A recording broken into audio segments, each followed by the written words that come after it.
What's up, everyone? This is Nate, and I'm back with another top 5 list for you. Now, this was requested by one of our patrons. His name is Rob. You guys know him in our chat on our live streams as Robert Makes the Cut. And he requested a director. I've been, last couple episodes, did a couple of my favorite directors. I plan to do a few more, but he requested a top 5 list for John Carpenter. Now, for me, John Carpenter, I don't rank John Carpenter as one of my favorite directors.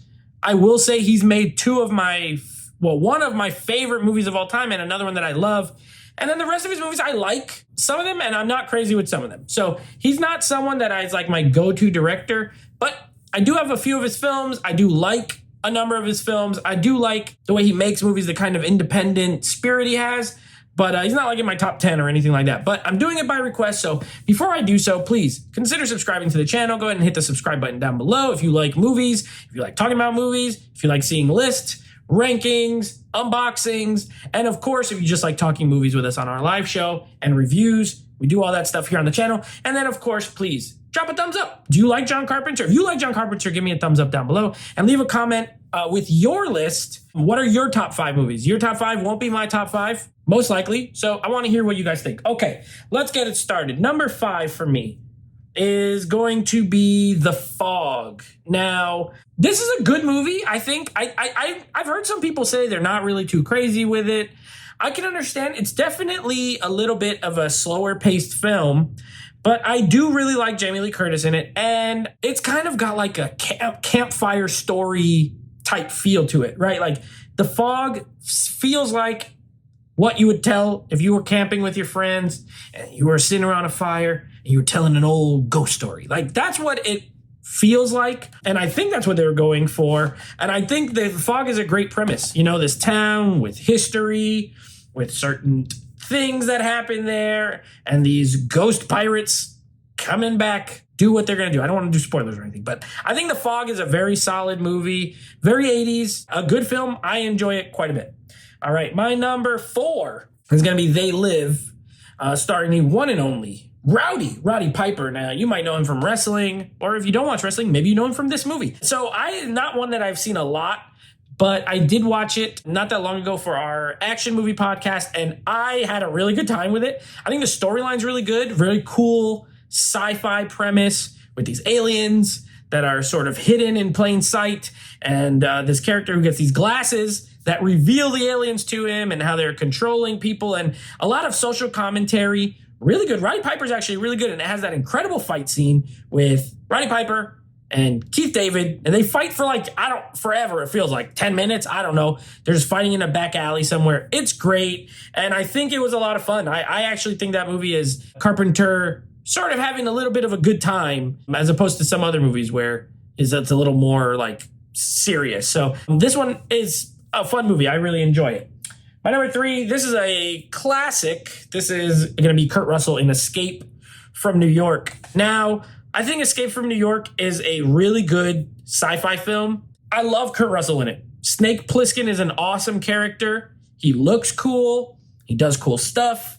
And the premise is simple enough. You know, like in the future, New York has essentially become a prison state, like a prison island where they keep all the bad people, and they send him in to go get somebody out of there.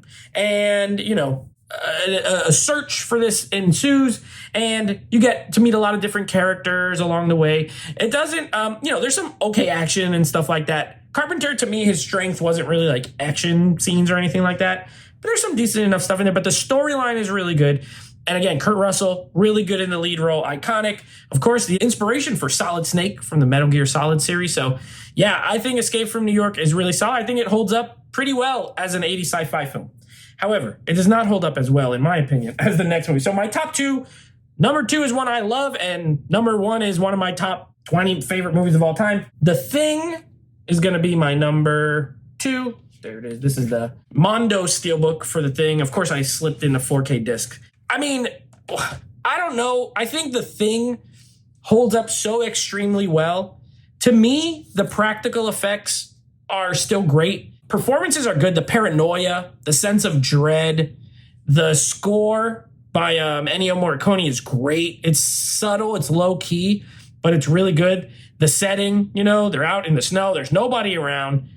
This alien being comes in, can disguise itself as anything, animal, human. You don't know which one it is. And again, you get Kurt Russell in this. He's great. Another Keith David performance. He's great. And really all the cast is really good in this film. There's really good suspense in it. Even though it's a sci-fi horror, really. And the effects are just, they're nasty. There's some really nasty, gnarly stuff in this movie. And I think it holds up well. I think the fact that it's practical makes it even more watchable now than certain movies that do CGI and it doesn't look that great. So The Thing, a movie that I love, but my number one, it's obvious and I don't care. It's, of course, Halloween.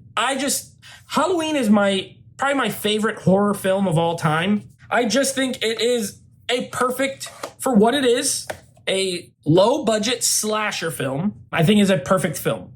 It didn't require a lot of money. It required a lot of creativity, a lot of good ideas and execution. And I think this is executed well. Jamie Lee Curtis, historic scream queen, goes down in history as one of the all-time best. So, Laurie Strode, fantastic. Michael Myers, again, probably on the Mount Rushmore of horror movie monsters, especially modern slashers, definitely. Iconic look, iconic mask, iconic score. The music in this movie is perfect. The visuals are perfect. Is it the scariest movie ever? No. When I was a kid, I thought it was scary. As an adult, I don't find it like super duper scary, but it's very creepy and the story is great and the performances are great. And I think it's an amazing movie. My favorite horror film of all time. So those are my top 5 John Carpenter movies: The Fog, They Live, Escape from New York, The Thing, and Halloween. There are some other movies he's done that I do enjoy. I like Vampires, John Carpenter's Vampires, quite a bit. I think that's a solid movie. Big Trouble in Little China is not my favorite. I know that is high up for a lot of people. It's not one of my favorite movies. I think it's a little too weird. I like Kurt Russell in it, but anyway, these are my top 5. Let me know in the comments down below what your top 5 are, and I'll be back next week with another top 5 from a different director. I'm not gonna tell you who yet. Until then, take it easy.